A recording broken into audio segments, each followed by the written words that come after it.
I don't mean to alarm you, but I'm in Sweden.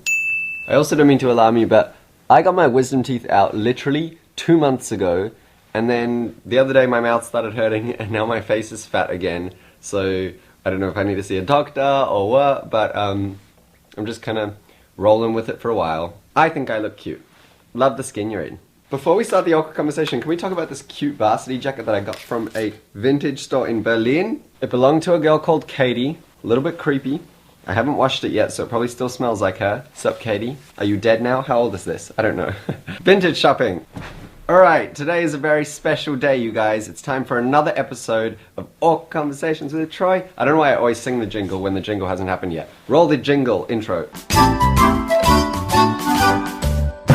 Last year on World AIDS Day, I made a video. It was actually the first video in this series, Awkward Conversations with Troye, with Durex about World AIDS Day, and I learned so much, and all of the comments from you guys told me that you guys learned so much, but there is still a lot of misconceptions about HIV and AIDS. I thought what I would do is start typing questions into Google and kind of let Google auto-complete the question for me and see what are some of the most common questions or misconceptions that people have about HIV or AIDS, and then do my very best to answer them. Alright, let's get right into it. I've got my laptop, I'm not wearing pants. What is HIV? Top result is, what is HIV/AIDS? Well, HIV stands for Human Immunodeficiency Virus. The virus attacks the immune system, which is normally your body's defense against disease and illness and stuff like that. I always used to think of my immune system as like a little army of tiny men that ran my body. They were actually ants, but yes, they helped me fight off disease. If a person's immune system is severely affected by the virus, they will develop acquired immune deficiency syndrome, otherwise known as AIDS. So basically what this means is that it just makes them super vulnerable to infections and illnesses that their body could previously fight off really easily. So literally anything, even down to like just the common cold, can be super devastating to someone with AIDS. Question number 2. Let's start typing in, how did HIV start? How did HIV start? Good question, Google. Monkeys. Scientists identified a specific type of chimpanzee in West Africa, and they were like, you were the start of HIV in humans. The way that they think that it was transmitted was when these infected chimpanzees were hunted down by humans who wanted to eat their meat, and then they came into contact with the monkey's infected blood. At first, HIV was thought to be a gay cancer, and it was only in 1983 that scientists actually discovered the virus that caused AIDS. This one's gonna be interesting. Can I get HIV from kissing? This is a good question that I'm sure a lot of people have wondered about. While you can't actually get HIV from saliva, there is a small chance that if you're doing some like serious, deep, open mouth kissing with a person whose gums are maybe bleeding or something like that, then you could get it, but chances are fairly slim. Let's do another one of those. Can I get HIV from sharing a drink? Well, like I just said, it can't be spread through saliva. Also, HIV can't like live outside of the human body, like on cups and stuff like that. So it is not spread via air nor water, so you can't like sneeze on someone and give them HIV. None of that happens. Alright, let's do one more of these. Alright, so this is actually a little bit of a weird one. Can I get HIV/AIDS from my cat? Cats can actually get a virus called FIV, or feline immunodeficiency virus, which is closely related to HIV. However, humans cannot be infected by FIV. And cats can't be infected by HIV. So no, you cannot get HIV from your precious little kitty cat.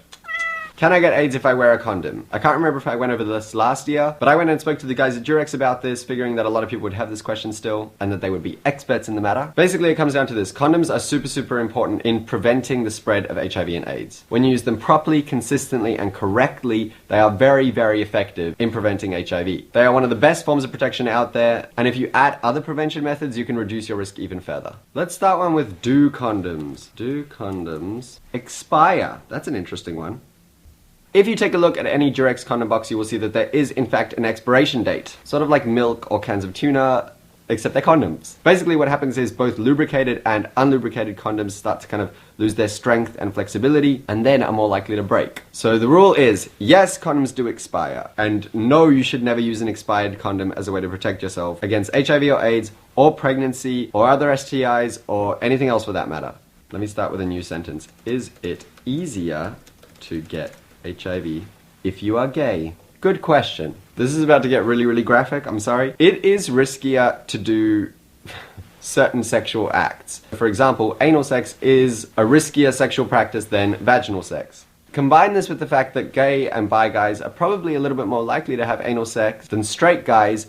You're not like automatically at more risk if you're gay. Plenty of straight people have anal sex as well, and so they are also at more risk when they have anal sex versus vaginal sex. I told you that these conversations are going to be awkward. I say that in every single video, but like every single time I'm a little bit like, let's do one last one. I know the question that I'm going to get. Is AIDS curable? Unfortunately, not yet. But there have been the most amazing advances in treatments for people who are living with HIV/AIDS. For example, it is actually no longer a death sentence, and sometimes with just one pill a day, you can be an HIV-positive person and live a absolutely normal lifespan. So we're doing good. We're almost there, you guys. And I think that as long as we keep talking about these things and learning about these things and staying woke and keeping ourselves protected and safe and keeping these conversational lines open, then we will continue the fight against HIV and AIDS. Well, I think that is quite enough for this episode of Awkward Conversations with Troy. I would like to say a massive thank you to Durex, who are always doing amazing work in the fight against HIV/AIDS and who are spreading amazing awareness about World AIDS Day. One cool thing that they are doing is they are pitching a little condom emoji to Unicode, the people who make all of the emojis, and are pushing to get it included on all smartphones in the future. I just think that's really cool and necessary. I think it's very good.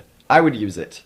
For the next episode, please leave a comment below, maybe with more of your questions that you have about HIV/AIDS, or what you would like to see me talk about in the next episode of Awkward Conversations with Troy. I love you guys so much, and I will see you very soon. Bye! You're driving me